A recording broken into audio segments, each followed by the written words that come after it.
दर्शकों को नमस्कार, जय श्री कृष्णा, प्रणाम। जन्म कुंडली में आपके राशि का बहुत बड़ा महत्व है। चंद्रमा जिस नंबर पर बैठे होंगे वही आपकी राशि होती है। जैसे नंबर 1 पर बैठा हो तो मेष राशि है, ऐसे ही नंबर 5 पे बैठा हो तो सिंह राशि है। और चंद्रमा का महत्व मन के ऊपर पड़ता है। चंद्रमा जातक के अंतर्मन की गुहार है, पुकार है। चंद्रमा अंतर मन के अनुसार की हुई संकल्पनाओं का संसार है। उन संकल्पनाओं के माध्यम से ही हमारा संसार सुखद और सहकार भी होता है। इसलिए जन्म कुंडली में चंद्रमा का बड़ा महत्व है। हम आज के इस वीडियो में आपके साथ जिन राशियों की चर्चा करेंगे उनके साथ साथ चंद्रमा पर दृष्टि जिन ग्रहों की पड़ेगी उनके अनुसार फलादेश भी करेंगे। जन्म कुंडली में मान लीजिए सिंह राशि है, अर्थात 5 अंक, उस पर बैठे हुए चंद्रमा आपकी सिंह राशि बना देते हैं। अब सिंह राशि में अगर चंद्रमा बैठेंगे तो द्वादशेश चंद्रमा लग्न के अंतर्गत आ जाएंगे। व्यय बहुत बढ़ेगा। ऐसे में हम आते हैं, देखते हैं सारावली का सारांश सूत्र। यदि जन्म के समय में चंद्रमा सिंह राशि में बैठा होगा तो जातक की जो हड्डियां होती हैं मोटी होंगी, ताकतवर होंगी, पुष्ट हड्डियां होंगी। और इस जातक का मुख बड़ी आकृति का होता है, मतलब कुछ विशेष, बहुत ज्यादा रोम नहीं होते हैं सिंह राशि वालों को। स्थूल मुख, मतलब मोटा मुखड़ा जो होगा, और कंठ भी मोटा होगा। छोटी आंखें लेकिन हल्का पीलापन। यह व्यक्ति स्त्रियों से ज्यादा बना करके जीवन में व्यवहार नहीं चलता, बड़ा स्पष्टवादी होता है। भूख प्यास, पेट और दांत के रोग प्रायः इस व्यक्ति को पीड़ित करते रहते हैं। कई लोगों का मांस खाने में बड़ी रुचि होती है।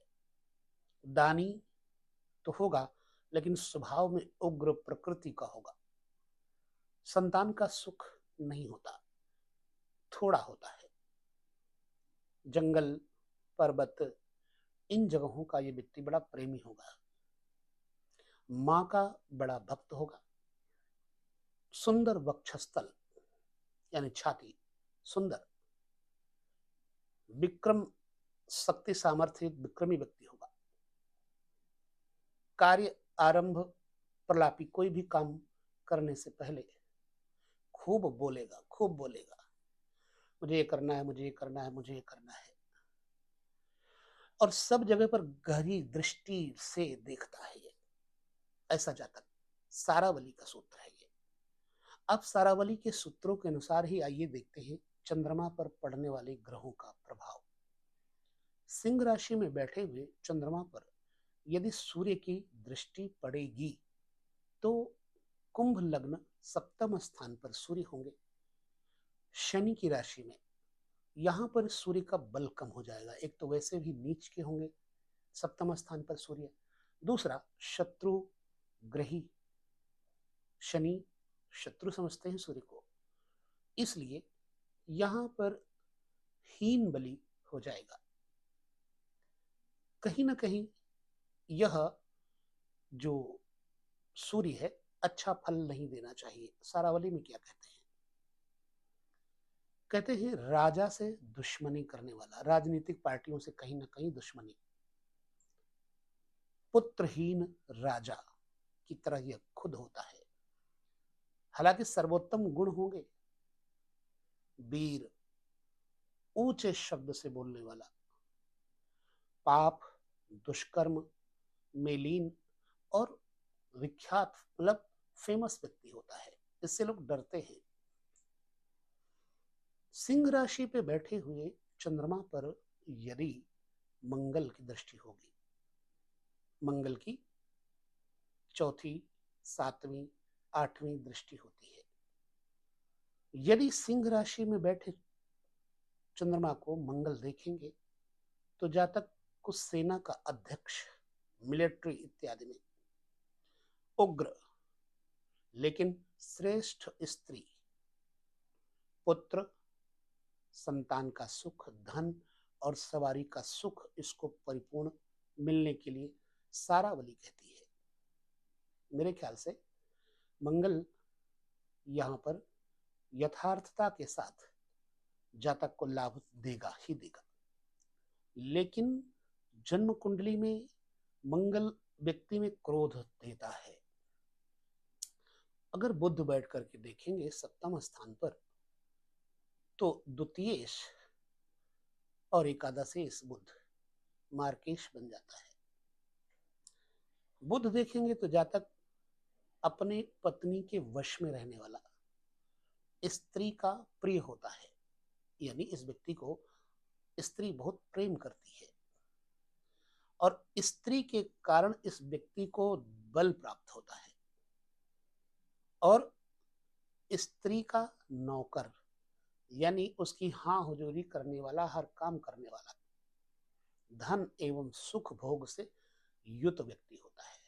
अगर स्त्री की नहीं मानेगा तो शायद इसके पास इतना धन संपत्ति नहीं होगी। आई थिंक सारावली का सूत्र है। बृहस्पति अगर देखेंगे तो 5, 7, 9 की दृष्टि होती है बृहस्पति की। जातक विशिष्ट विख्यात होता है, फेमस होता है, फेमस कुल का पुत्र होता है, ज्ञानी, बहुश्रुत शब्द आया है इसलिए कहते हैं कि ज्ञानी होगा ऐसा व्यक्ति। समस्त गुणों में विशिष्टता होगी और यह व्यक्ति राजा की तरह सम्मानित होगा। यदि जन्म कुंडली में शुक्र देखते होंगे चंद्रमा को, सिंह राशि के चंद्रमा को, शुक्र दशमेश और तृतीयेश, ऐसी अवस्था में शुक्र क्या फल देंगे आइए देखते हैं। जातक स्त्री के ऐश्वर्य से युत, यानी उसको स्त्री जो मिलेगी वो समस्त ऐश्वर्यों से परिपूर्ण मिलेगी, लेकिन ऐसा व्यक्ति रोगी होता है। यहां पर यह भी बताया है कि यह व्यक्ति स्त्री की हाँ हुजूरी करने वाला, नौकर की तरह बर्ताव करने वाला, यह व्यक्ति ध्यानी होता है। मेडिटेशन करने आदि में सुरत शब्द आया है, यहां पर सारावली में सुरत शब्द का वर्णन किया है। आई थिंक ध्यानी और ज्ञानी पंडित होगा। सिंह राशि में बैठे हुए चंद्रमा को शनि देखेंगे तो जातक को कृषक बनाएंगे, खेती किसानी, परंतु धन नहीं होगा बहुत ज्यादा। ऐसा व्यक्ति झूठ बोलने वाला होता है जब शनि देखेंगे सिंह राशि में बैठे हुए चंद्रमा को। तो किले का रक्षक, पहरेदार, स्त्री सुख नहीं मिलता। जब किले की पहरेदारी करेगा तो कहीं ना कहीं स्त्री के सुख से वंचित तो होगा ही, तथा क्षुद्र स्वभाव का व्यक्ति होता है। ये तो बात हो गई सिंह राशि पे। सिंह राशि के बाद अगर कन्या राशि में चंद्रमा हो यानी 6 अंक पर, तो जातक के जीवन में क्या प्रतिफल होगा। जातक का स्वभाव पत्नी यानी स्त्री में बहुत ज्यादा लालायित होकर अनुरक्त होना। लिखा है कि स्त्री में अनुरक्त लंबे हाथ होते हैं इस व्यक्ति के, सुंदर शरीर, मुख, दांत, नेत्र, कान वाला यह व्यक्ति पंडित होता है। यानी बोलने में भी, देखने में भी और सुनने में भी आचार्य होता है, आचार्यों का अध्यक्ष होता है। यह व्यक्ति धर्मात्मा, प्रिय भाषी यानी मधुर भाषण करने वाला, सत्य और शुद्धता से प्रधान, श्रेष्ठ और धैर्यवान व्यक्ति होता है। प्राणियों पर दया करने की वृत्ति होती है, परोपकारी और क्षमा एवं सुंदर ऐश्वर्य से युक्त। इसके बहुत ज्यादा पुत्र नहीं होते, कन्याएं ज्यादा होती है। और ऐसा व्यक्ति जब सिंह राशि पर बैठे हुए को जन्म कुंडली में सूर्य देखे तो क्या फल होगा।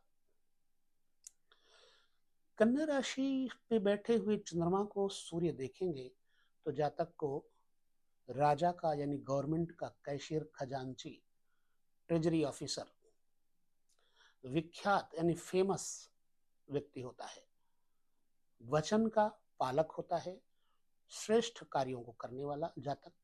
लेकिन स्त्री का सुख विशेष नहीं प्राप्त होता। सारावली का सूत्र है, इसलिए मैं आपके साथ ये चर्चा कर रहा हूं।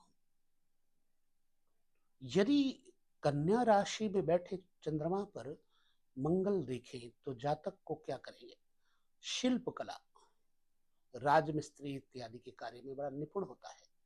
पत्थर की गढ़ाई, कटाई, बहुत सारे शिल्प विद्याएं होती हैं और विख्यात होता है शिल्प कला में। धनी, शिक्षित, धैर्यवान, लेकिन माता के लिए बहुत शुभ नहीं करेंगे अगर मंगल की दृष्टि पड़ेगी तो। यहीं पर यदि बुध की दृष्टि पड़ी तो जातक ज्योतिष को जानने वाला, काव्य की रचना करने वाला, विधि को, अच्छे विधान को बताने वाला, विवाद और कलह में निरंतर यह व्यक्ति शास्त्रार्थ में निरंतर विजय प्राप्त करता है, बड़ों बड़ों को हरा देता है। बहुत व्यक्ति ऐसे होते हैं और चतुर भी यह व्यक्ति होगा। यदि गुरु देखेंगे चंद्रमा को कन्या राशि में बैठे हुए तो जातक को भाई बंधुओं से युक्त और सुखी बनाएंगे।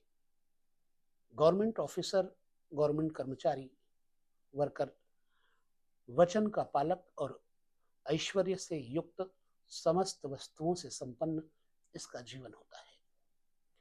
शुक्र यदि देखेंगे जन्म कुंडली में तो जातक को अधिक स्त्री वाला बताया गया है। अब ऐसे में आजकल का जमाना नहीं है कि एक व्यक्ति की बहुत स्त्रियां हों, लेकिन ऐसा होता है कि ऐसा व्यक्ति अधिक स्त्रियों से संबंध बना के रखने वाला, चाहे शारीरिक चाहे मानसिक। बहुत प्रकार के आभूषण इसके पास होंगे, ऐसा सारावली कहती है। यानी कि चीज, वस्तु, सोना चांदी, तमाम सारा जीवन इसका संग्रहशील होगा। धनी और प्रसन्नता से युक्त इसका जीवन प्रायः होता है, ऐसा ज्योतिषीय सूत्रों का कहना है। कन्या राशि चंद्रमा पर शनि अगर देखेंगे तो जातक को स्मरण शक्ति से हीन कर देंगे, मतलब इसकी जो है याददाश्त कमजोर कर देंगे। अक्सर देखा होगा लोग छोटी छोटी बातें भूल जाते हैं। दरिद्री भी हो जाएगा, सुख नहीं होगा, माता से भी सुख नहीं होगा, मात्रहीन सुख होगा। पत्नी के अनुकूल और पत्नी के भाग्य से ये व्यक्ति धनवान होता है। ऐसा क्यों है? जन्म कुंडली में शनि 5, 6 यानी कन्या में बैठे हुए जब शनि देखेंगे तीसरी, सप्तम, दसम दृष्टि से, तो एक तो षष्ठेश हो जाएंगे, पंचमेश हो जाएंगे। शनि सप्तम बैठेंगे या चतुर्थ बैठेंगे तो सप्तम और दसम दृष्टि पड़ेगी। चतुर्थ में बैठेंगे तो दसम दृष्टि से देखेंगे, यानी धनु राशि में बैठ करके तो मां का सुख तो हीन करेंगे ही। और यदि सप्तम बैठते हैं तो मीन राशि में बैठेंगे, दोनों बृहस्पति की राशियां हैं, तो स्त्री का सुख भी बहुत ज्यादा नहीं देंगे। और इधर चंद्रमा की राशि में अगर बैठेंगे कर्क में शनि, तो भी चंद्रमा से शत्रुता करते हैं, इसलिए चंद्रमा को हर तरफ से ये हरास करेंगे। 11वें घर में बैठेंगे शनि, तीसरी दृष्टि से देखेंगे, इसलिए मेरा मत है सारावली ने ऐसा कहा। तुला राशि में अब हम चलते हैं और जानते हैं तुला राशि में यदि चंद्रमा बैठेंगे तो क्या फल होगा। जन्म काल में तुला राशि के अंतर्गत चंद्रमा को ऐसे समझें 7 अंक होगा, उस पर चंद्रमा बैठे होंगे। अब चंद्रमा को आप लग्न में लाकर देख लीजिए अपने चंद्र कुंडली में कौन कौन ग्रह देख रहे हैं। कहते हैं ऐसा व्यक्ति ऊंची नाक, यानी इज्जत सम्मान और नासिका ऊंची वाला, बड़ी आंख वाला, दृष्टि बड़ी ही तीक्ष्ण होगी, पतला मुख और शरीर, अधिक स्त्री और बैलों से युक्त। उस जमाने में बैल चलते थे, आजकल तो बैल नहीं चलते, लेकिन ढुलाई वाले कार्यों में इस व्यक्ति को माना जा सकता है। लारी, ट्रैक्टर, गाड़ियां। इस व्यक्ति के पास गाय, भूमि और बल सब कुछ होगा। बैल के समान अंडकोश बड़े होते हैं। पराक्रम और जो कुश्ती का माहिर जानकार, क्रिया कार्य का स्वामी, देवता और ब्राह्मणों की इज्जत करने वाला, संपन्नता ऐश्वर्य से युक्त, अपने स्त्री से पराजित होता है। ये अपने शरीर से हीन होता है, अर्थात अंगहीन होने का भय रहता है। संग्रही और बंधुओं का उपकार करने में ये बहुत आगे रहता है, यानी कि चीजों की, वस्तुओं की संग्रह वृत्ति और भाई बंधुओं की परोपकारिता।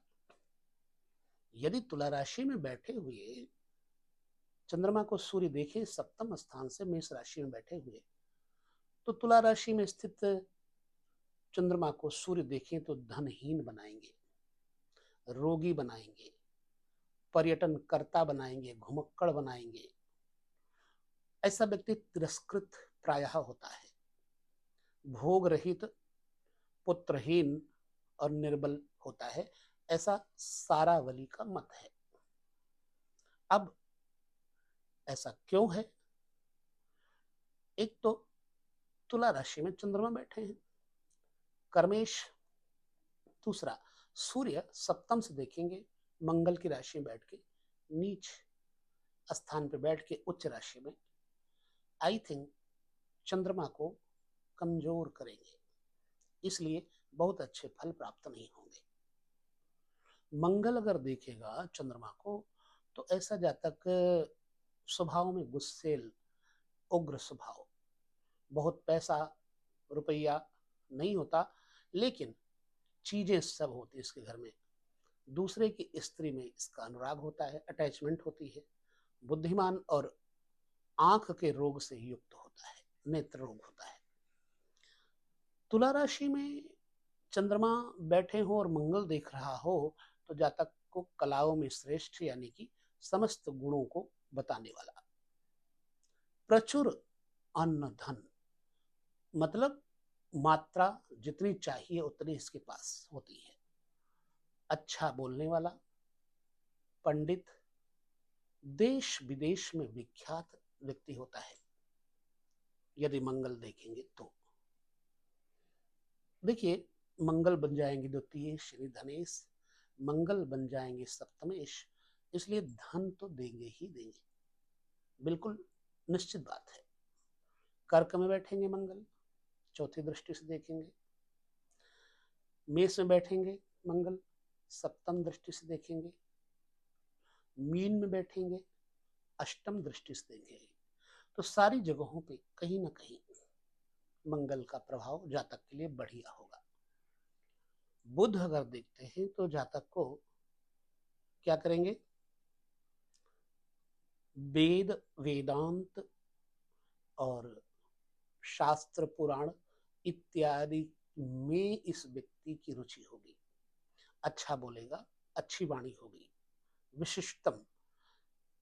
अब गुरु अगर देखेंगे तो जातक को समस्त स्थानों में पूजा मिलती है, यानी कि ऐसा व्यक्ति संपूजित होता है। रत्न आदि, हीरा मोती जवाहरात इत्यादि खरीदने और बेचने में यह व्यक्ति निपुण होता है प्रायः।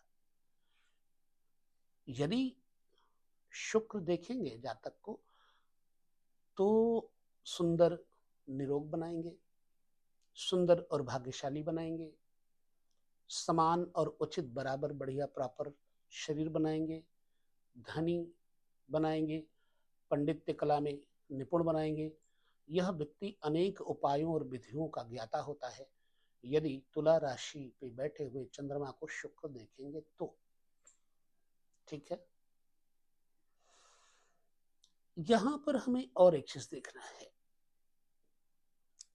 जब शनि देखे तुला राशि में स्थित चंद्रमा को, तो जातक को धन संपत्ति युक्त करेंगे, मृदुभाषी बनाएंगे, वाहन युक्त बनाएंगे, विषय का स्नेही यानी कि वासनाओं का स्नेही, सुख से हीन और मां का हित करने वाला ऐसा व्यक्ति होता है। बाकी सूत्र समझिएगा, सारावली किस विशेष सूत्रों को समझाने के लिए इंगित करता है। प्रत्येक राशियों के भिन्न भिन्न मतानुसार केंद्र, त्रिकोण इत्यादि के पड़फर, अपोक्लिम वगैरह के माध्यम से आप खुद आंकड़ा लगाइएगा। बाकी आपके प्रश्न का उत्तर देने का प्रयास करूंगा। अब वृश्चिक राशि में जिस व्यक्ति के चंद्रमा है, चंद्रमा जहां 8 लिखा होगा, 8 अंक लिखा होगा, वहां चंद्रमा बैठे होंगे। यदि चंद्रमा वृश्चिक में है तो नीच के हो जाएंगे। जातक को चोर, बाल्यकाल में वृश्चिक में चंद्रमा होने पर लोभी, गोल जंघा वाला, कठोर शरीरधारी, नास्तिक, ये हमारे प्रैक्टिकल देखे हुए हैं। उग्र इच्छा, बड़ी बलवान इच्छा वाला, चोर प्रवृत्ति, बाल्यकाल में रोगी रहता है, यह भी मैंने देखा है। दाढ़ी और नखों में आघात होता है, यह भी मैंने देखा है। सुंदर नेत्री, धनी, कार्य में उद्यत यानी तत्पर, चतुर और परिस्त्री आसक्त, बंधुओं से हीन, थोड़ा पागल भी होता है, राजा के द्वारा नष्ट धन वाला और बड़े पेट और मस्तक से युक्त होता है। कुछ बातें मैंने देखी हैं जो कि सारावली से बिल्कुल मिलती है, मैच करती है। बाकी आप हमें अपने व्यू पॉइंट भी दीजिएगा। ऐसी अवस्था में अगर सूर्य देखे सप्तम स्थान पर बैठ करके वृष राशि में जातक को, तो संसार का द्रोही बनाता है और पंडित होता है, घूमने फिरने वाला, थोड़ी ईर्ष्या प्रकृति होती है, धनी होता है लेकिन सुख नहीं होता इस व्यक्ति को। वृश्चिक राशि में बैठे हुए चंद्रमा को यदि मंगल देखेंगे तो जातक धैर्यवान होगा, राजा के समान, और ऐश्वर्य संपन्न व्यक्ति होगा। यह व्यक्ति कभी भी लड़ाई में हार नहीं मानता, यानी बलवान और अधिक भोजनी होता है। अब यहां देखा जाए कि वृश्चिक राशि में बैठे हुए चंद्रमा को मंगल कहां कहां से देखेंगे। मीन राशि में बैठेंगे तो अष्टम दृष्टि से देखेंगे, सॉरी, वृश्चिक मेष राशि में बैठेंगे तो अष्टम से देखेंगे, ठीक है, और वृष में बैठेंगे तो सप्तम दृष्टि से देखेंगे। जस्ट सिंह में बैठेंगे तो चतुर्थ दृष्टि से देखेंगे। और जब ये दृष्टियां होंगी तो कहीं ना कहीं दृष्टियों का फल भी शुभ ही बताया गया है, ठीक है। वृश्चिक में बैठे हुए चंद्रमा को बुध देखेंगे तो जातक बहुत ज्ञानी चतुर नहीं होता, कटुभाषी होता है, जुड़वा संतान प्रायः इसको मिल जाती है, योग्य व्यक्ति है लेकिन नकली कर्म करता, नकलची और गान विद्या का ज्ञाता जरूर बताया गया है सारावली में। चंद्रमा को यदि गुरु देखेंगे वृश्चिक राशि में बैठे हुए चंद्रमा को, तो कार्यों में तत्पर, संसार से द्वेषी, धनवान और स्वरूपवान बताते हैं। कहां तक इसका प्रतिफल सच है आप हमें बताएंगे। यदि शुक्र देखेंगे तो जातक को समस्त कार्यों में, संपत्ति में, पत्नी सुख में ऐश्वर्य आदि प्रदान करेंगे, आई थिंक, लेकिन भोगी वृत्ति बनाएंगे, क्योंकि 12वां घर जो है वो तुला हो जाता है अगर वृश्चिक राशि में चंद्रमा बैठे हैं तो, इसलिए भोगी वृत्ति वाली बनाएंगे और पत्नी से इस व्यक्ति को सुख प्राप्त होगा। वृश्चिक में बैठे हुए चंद्रमा को शनि देखेंगे तो जातक को अधम पुत्र, लोभी बनाता है और रोगी बनाता है जातक को, निर्धन होगा, मिथ्याभाषी यानी झूठ बोलने वाला, और नीच कर्मरत होता है। ऐसा सारावली का मत है, सारावली में सूत्र दिया गया है। कहां तक सच है ये आप हमें बताएंगे। तो वीडियो में जो चर्चा हमने की बहुत बड़ा होने के कारण चार चार राशियों के हिसाब से हम आपको दे रहे हैं। तो एक पहला खंड मैंने दिया मेष से कर्क तक, सिंह से वृश्चिक राशि तक। अब वृश्चिक से लेकर मीन राशि तक अगले खंड में हम आपको चंद्रमा की राशियों पर ग्रहों की दृष्टि का फल जरूर बताएंगे। अच्छा लगता है तो कमेंट करें, समझ में आता है तो कमेंट करें, नहीं अच्छा लगता है तो भी बताएं। प्रयास करेंगे कि आपके अनुरूप बना सकें जितना आता है। यही विदा लेते आपसे। नमस्कार, जय श्री कृष्ण, प्रणाम।